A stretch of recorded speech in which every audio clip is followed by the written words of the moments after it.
Hello friends, आप देख रहे हो माहिरा स्टडी पॉइंट।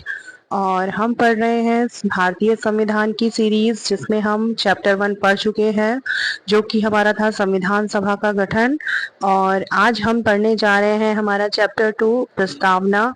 प्रस्तावना का परिचय। आपको पता होगा कि जो प्रस्तावना है वो हमारे संविधान की जान है, हमारे संविधान की आत्मा है। और कहीं ना कहीं जो भी हमारे संविधान को समझना चाहता है, अगर वो हमारे प्रस्तावना को बारीकी से समझ जाएगा, तो कहीं ना कहीं वो हमारे संविधान की पूरी जान को और उसकी आत्मा को समझ पाएगा कि हमारे संविधान में कितनी खूबसूरती से प्रत्येक वर्ग, प्रत्येक जाति, प्रत्येक धर्म, प्रत्येक व्यक्ति के लिए कितना अच्छे से नियम बनाए गए हैं, और अपने देश के नियम कानून व्यवस्था को चलाने के लिए कितने अच्छे से तैयारी की गई है। और सबसे बड़ी बात है कि उस समय के जो बुद्धिजीवी थे, जिन्होंने इतना ज़्यादा अपने ज्ञान का, अपने दूरदर्शिता का परिचय दिया है, कि 1950 में बना हुआ संविधान आज भी हमारे यहाँ 2025 में उसी तरह से लागू है, उसी तरह से अपनी खूबसूरती को बिखेर रहा है। और आज भी हम उसमें ज़रूरत के हिसाब से, आवश्यकता के हिसाब से थोड़ा बहुत बदलाव करते हैं, लेकिन फिर भी आज भी हम अपने भारतीय संविधान का पूरी तरह से दिल से सम्मान करते हैं। और जिसका निर्माण जो है, जिसके निर्माण समिति जो थी, प्रारूप समिति, जिसके अध्यक्ष थे डॉक्टर BR अम्बेडकर। तो आइए हम आगे बढ़ते हैं। सर्वप्रथम अमेरिकी संविधान में प्रस्तावना को सम्मिलित किया गया था, और उसके बाद अन्य देशों ने संविधान की प्रस्तावना को अपने अपने संविधान में सम्मिलित किया, जिनमें से भारत भी एक है। और जो हमारे एक विशेषज्ञ हैं, NA पालकीवाला, इन्होंने जो है प्रस्तावना को संविधान का परिचय पत्र कहा है। तो ये बहुत ही इम्पोर्टेंट हो जाता है अगर कोई इस तरह से कोई विशेष उपलब्धि या कोई विशेष उपाधि देता है। तो आइए हम जानते हैं, जो हमारी भारतीय संविधान की प्रस्तावना है वो पंडित नेहरू द्वारा बनाए और पेश किए गए संविधान सभा द्वारा अपनाए गए उद्देश्य प्रस्ताव पर आधारित है। आपको पता है कि जो उद्देश्य प्रस्ताव है वो 1940 में सामने आया था, और जिसकी नींव कहीं ना कहीं पंडित जवाहरलाल नेहरू ने 1938 में रखी थी। तो इसका हम जो संक्षेप है वो हम पिछले अध्याय में पढ़ चुके हैं। तो आप लोग ने अगर मेरा लास्ट वीडियो नहीं देखा है संविधान का, तो please just go and watch the video. बहुत से जो न्यू कमर्स बच्चे हैं वो ये नहीं समझ पाते हैं कि आखिर संविधान क्या है, संविधान का मतलब क्या है, या संविधान किसी व्यक्ति का नाम है, किसी है बुक है तो क्या है। तो संविधान जो है वो सिर्फ और सिर्फ क्या है, संविधान सिद्धांतों का समुच्चय है। मतलब कि बहुत से सिद्धांत, बहुत से नियम कानून को जब हम एक जगह पर संकलित करते हैं, तो एक जगह पर संकलित करके, हाँ, हम उन विधानों के द्वारा, उन नियमों के द्वारा स्वयं को चलाने के लिए करबद्ध होते हैं और शपथबद्ध होते हैं। तो हम ऐसे उन्हें हम संविधान कहते हैं। तो अगर हम उन नियमों को, जो कि हमारे संविधान में लिखे हुए हैं, उन सिद्धांतों को जब हम व्यवहारिक अनुप्रयोग करते हैं, अपने व्यवहार में लाते हैं, तो हम ऐसी व्यवस्था को राज व्यवस्था कहते हैं। तो जो राज व्यवस्था है, उस राज व्यवस्था में चलाने के लिए एक संसद होती है, और संसद और न्यायपालिका, है ना। तो संसद का काम क्या होता है? संसद का काम होता है देश को चलाना, और न्यायपालिका का काम होता है कि न्याय करना। अगर आपके अब क्षेत्र में, आपके देश में और किसी भी तरह का अन्याय हो रहा है, किसी भी व्यक्ति, किसी भी वस्तु, किसी भी जीव के साथ में, तो उसको न्याय दिलाना ही न्यायपालिका का सर्वोच्च कर्तव्य है। और हमारे यहाँ जो है वो न्यायपालिका को स्वतंत्र रखा गया है कि वो किसी भी संसद के अधीन या किसी भी उच्च संस्था के अधीन नहीं है। तो ऐसा इसलिए रखा गया है ताकि किसी भी व्यक्ति को न्याय मिलने में किसी भी तरह का पक्षपात ना हो सके। अब आगे देखिए, देश को चलाने का काम जो है वो हमारी संसद का होता है, जैसा कि आपने देखा। तो इसके आगे जो है, देखिए संसद का कार्य क्या होता है। संसद का कार्य होता है नीति निर्धारण करना। नीति निर्धारण मतलब संसद जो है वो हमारे देश को चलाने के लिए, हमारे लोगों के लिए, हमारी बड़ी संस्थाओं के लिए, जीव जंतु, इवन हमारे स्मारकों के लिए, हमारे जो कुछ भी हमारे देश में एग्जिस्ट है, राज्य के अंतर्गत, राज्य की परिभाषा के अंतर्गत जो भी चीजें आती हैं उन सभी के लिए नियम बनाना, नीति निर्धारण करना, तो ये काम हमारे संसद का है। तो अभी तक हमने जाना अपने संसद के बारे में, न्यायपालिका के बारे में। अब हम जानते हैं हमारी प्रस्तावना के बारे में। प्रस्तावना के मुख्यतया 3 अंग हैं। प्रस्तावना 3 अंग तो नहीं कह सकते हैं, प्रस्तावना को मुख्यतया हम 3 भागों में बांट कर समझ सकते हैं। संविधान के स्रोत, भारत की जनता, जो प्रस्तावना है हमारी, उसका जो स्रोत है मुख्यतया उसमें जो भी बातें लिखी गई हैं वो भारत की जनता के लिए लिखी गई हैं, और उसका जो स्वरूप है वो संपूर्ण प्रभुत्व स्वरूप है। और उसके स्वरूप में एक अन्य विशेषता है जो कि है समाजवादी, पंथनिरपेक्ष, लोकतंत्रात्मक, गणराज्य या गणतंत्र।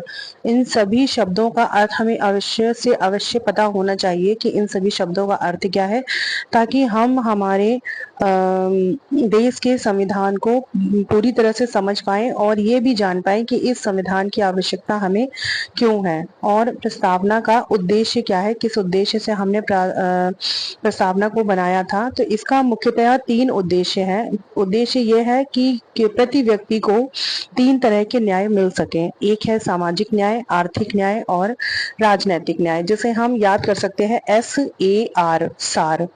ठीक है। और इसका उद्देश्य है स्वतंत्रता, समानता, व्यक्ति की गरिमा को बनाए रखना, राष्ट्र की एकता को बनाए रखना, राष्ट्र की अखंडता को बनाए रखना और हमारे राष्ट्र में बंधुत्व को बनाए रखना।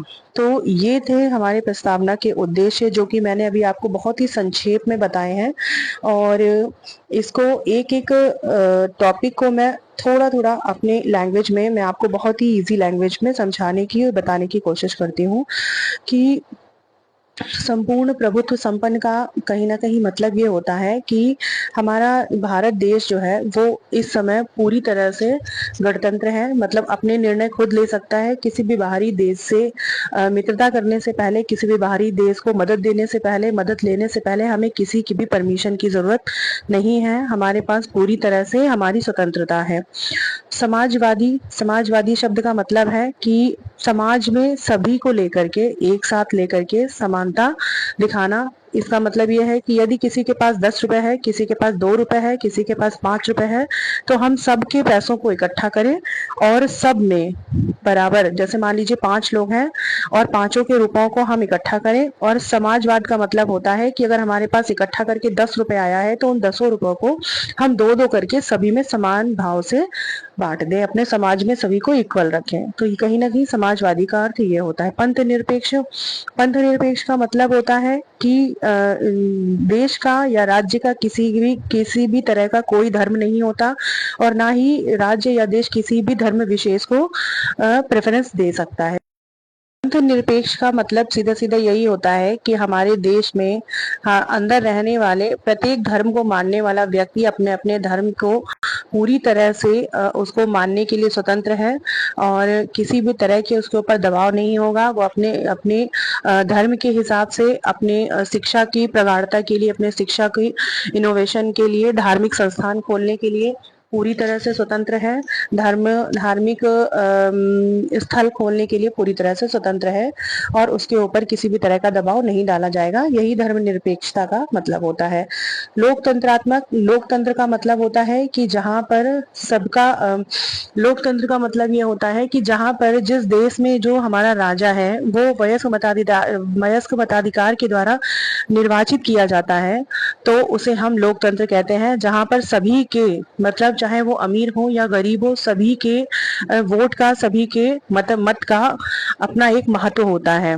और गणराज्य, गणराज्य का मतलब यही होता है कि हमारा राजा जो है अब वो किसी के अधीन नहीं है और हम स्वतंत्र हैं। अपने किसी भी तरह का बाहरी मतलब विदेश नीति बनाने के लिए, बाहरी देश की सेना से अभ्यास करने के लिए, उनसे मदद लेने के लिए, मदद देने के लिए हम पूरी तरह से स्वतंत्र हैं। हमें किसी भी बाहरी देश की आज्ञा या अनुमति लेने की जरूरत नहीं थी।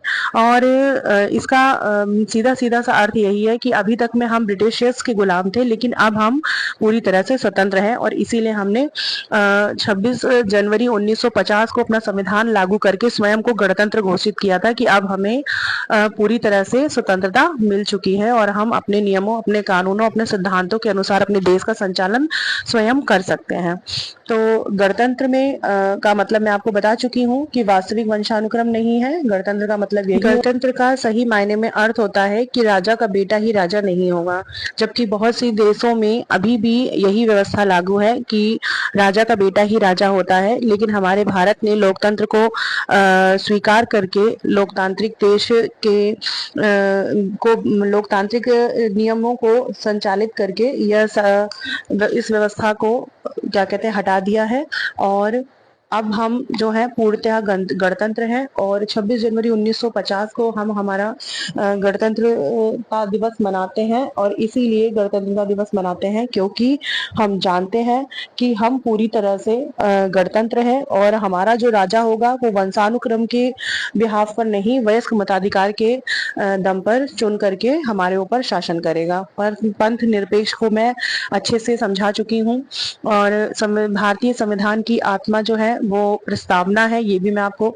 आगे बता चुकी हूँ। हाँ, इसमें एक बहुत इंपॉर्टेंट चीज ये है कि डॉक्टर भीमराव अंबेडकर ने जो हमारा पूरा संविधान है जिसमें 395 अनुच्छेद हैं, तो उसमें जो अनुच्छेद नंबर 32 है उसको संविधान की आत्मा बोला है। अब इसके आगे हम पढ़ते हैं कि जो बेरूवारी संघवाद है ये क्या है। बेरूवादी संघवाद जो है ये अक्सर प्रश्न पूछा जाता है। 1960 में क्या हुआ कि बेरूवारी ने सुप्रीम कोर्ट में ये याचिका दाखिल की और पूछा कि क्या वास्तविकता में प्रस्तावना को हम संविधान का अंग कह सकते हैं। तो उस केस में जो सुप्रीम कोर्ट का ऑर्डर आया था तो उन्होंने बोला कि प्रस्तावना संविधान का अंग नहीं है और इसमें संशोधन हम कर सकते हैं प्रस्तावना में। लेकिन 1973 में केशवानंद भारती केस जो आया, इनके बारे में सभी ने सुना होगा, तो उसमें सुप्रीम कोर्ट ने अपने उक्त आदेश को चेंज करके ये बताया कि प्रस्तावना संविधान का अंग है किंतु हम इसके मूल ढांचे में कोई भी बदलाव नहीं कर सकते हैं। तो इसी के आगे हम देखते हैं कि 1976 में जब ये आदेश आ गया 1973 में, तब हमने 42वां संशोधन करके 1976 में अपनी प्रस्तावना में 3 नए शब्दों को जोड़ा। वो था समाजवाद, पंथ निरपेक्ष और अखंडता। ठीक है, तो इसके आगे हम बहुत ही छोटे छोटे टू द पॉइंट क्वेश्चंस को कवर कर लेते हैं, जिसमें से 4 प्रमुख समितियां हैं। जैसे संचालन समिति, तो ये थी राजेंद्र प्रसाद, इनके अध्यक्ष थे। प्रांत समिति वल्लभ भाई पटेल और संघ समिति जवाहरलाल नेहरू और प्रारूप समिति के अध्यक्ष थे डॉक्टर भीमराव अंबेडकर। तो यहाँ से हमारा ये चैप्टर समाप्त होता है और लगभग इस चैप्टर में जो भी इंपॉर्टेंट पॉइंट्स हैं मैंने आपको क्लियर कर दिए हैं और अपनी लोकल लैंग्वेज में ही मैं समझाने की कोशिश करती हूँ ताकि आप लोगों को बहुत आसानी से चीज़ें समझ में आ सके। तो यहाँ हमारा ख़त्म होता है ये चैप्टर और अब हम बढ़ते हैं अपने नेक्स्ट चैप्टर की ओर। तो चलिए, आप देख रहे हैं मायरा स्टडी पॉइंट और अगर आपको मेरा लेक्चर पसंद आया हो तो please like, comment and subscribe my channel. और मैं हर वीडियो में अपने आप लोगों को बोलती हूँ कि अगर आप किसी की हेल्प करने लायक हो जो कि कोचिंग अफोर्ड नहीं कर सकता है तो प्लीज़ रिकमेंड माई चैनल और मैं ऐसे बच्चों की हेल्प के लिए हमेशा तत्पर हूँ जितना भी मेरे से बन सकेगा। तो प्लीज़ ऐसे लोगों को मेरे चैनल से जोड़िए, आप भी पढ़िए, हंसिए, खुश रहिए और मोटिवेट रहिए। अपनी स्टडी को हमेशा रेगुलेट रखिए। जय हिंद, जय भारत।